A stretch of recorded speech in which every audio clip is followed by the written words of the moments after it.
जय श्री कृष्ण मित्रों। आज हमारा श्रीमद् भगवद गीता का प्रथम अध्याय का 6वां श्लोक है। इसमें दुर्योधन द्रोणाचार्य जी के पास जाकर उनसे पांडवों की शक्ति के बारे में, उनके योद्धाओं के बारे में बताता रहता है।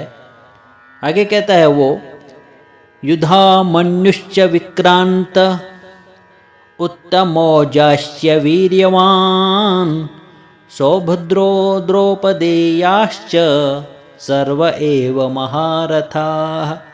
गुरुदेव, पराक्रमी युधामन्यु अत्यंत शक्तिशाली उत्तमौजा, सुभद्रा का पुत्र तथा द्रौपदी के 5 पुत्र, ये सभी महारथी हैं।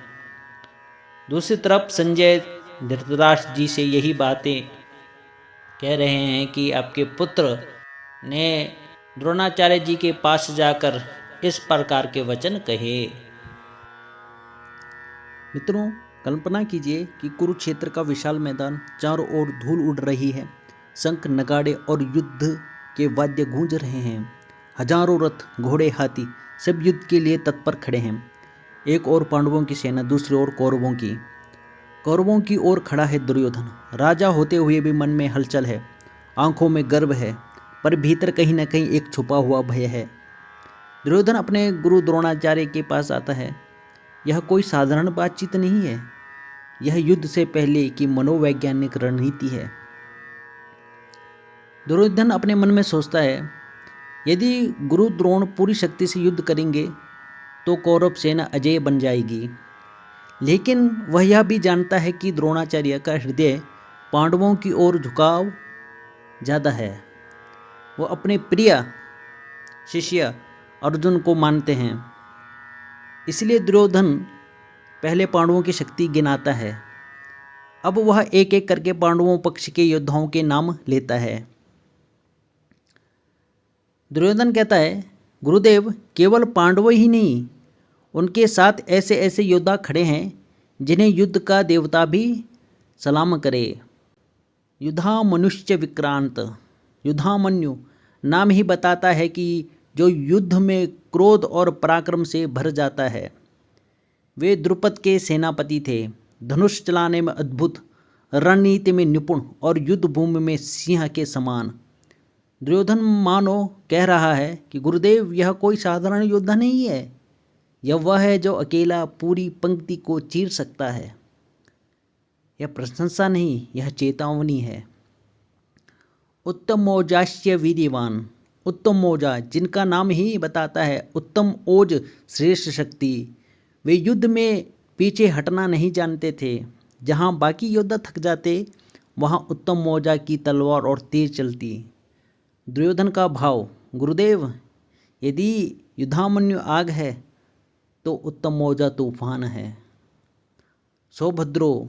अब दुर्योधन जिस नाम का उच्चारण करता है वह सुनकर द्रोणाचार्य भी क्षण भर चुप हो जाते हैं। सौभद्र, अभिमन्यु, अर्जुन का पुत्र, सुभद्रा का लाल। उम्र कम पर साहस असीम, जिसे चक्रव्यूह का ज्ञान था पर उससे निकलने की विद्या सिखाई नहीं गई। दुर्योधन कहता है, गुरुदेव, यह बालक नहीं, यह चलता फिरता वज्र है। यह श्लोक हमें सिखाता है कि वीरता उम्र नहीं देखती। द्रौपदेयाश्च। अब दुर्योधन एक साथ 5 नामों को समेट देता है। द्रौपदी के 5 पुत्र, हर एक अलग अलग पांडवों का अंश। युवक हैं, शिक्षित हैं और अपमान की आग उनके रक्त में है। वे युद्ध को खेल नहीं, प्रतिशोध का धर्म मानते हैं। अब दुर्योधन श्लोक का सबसे प्रभावशाली वाक्य कहता है, ये सभी महारथी हैं, जो एक साथ हजारों योद्धाओं से लड़ सके, जो अस्त्र शस्त्र में निपुण हो, जो युद्ध भूमि को अपनी मर्जी से मोड़ दे, उसी को महारथी कहते हैं। दुर्योधन द्रोण से कहते हैं, गुरुदेव, इन्हें हल्के मत लीजिए, ये साधारण सैनिक नहीं, युद्ध के स्तंभ हैं। यह श्लोक केवल योद्धाओं की सूची नहीं बताता, अपितु सच्ची शक्ति संख्या में नहीं, गुणवत्ता में होती है, ये बताता है। धर्म पक्ष में खड़े लोग भीतर से अधिक मजबूत होते हैं, ये बताता है। अहंकार से भरा व्यक्ति सामने वाले की शक्ति गिनाता है लेकिन स्वयं डरा होता है, ये बताता है। दुर्योधन बोल तो रहा है आत्मविश्वास से, पर उसके शब्दों में डर छुपा है। जब कोई आपके गुण गिनाने लगे तो समझिए वह आपसे प्रभावित है या भयभीत है।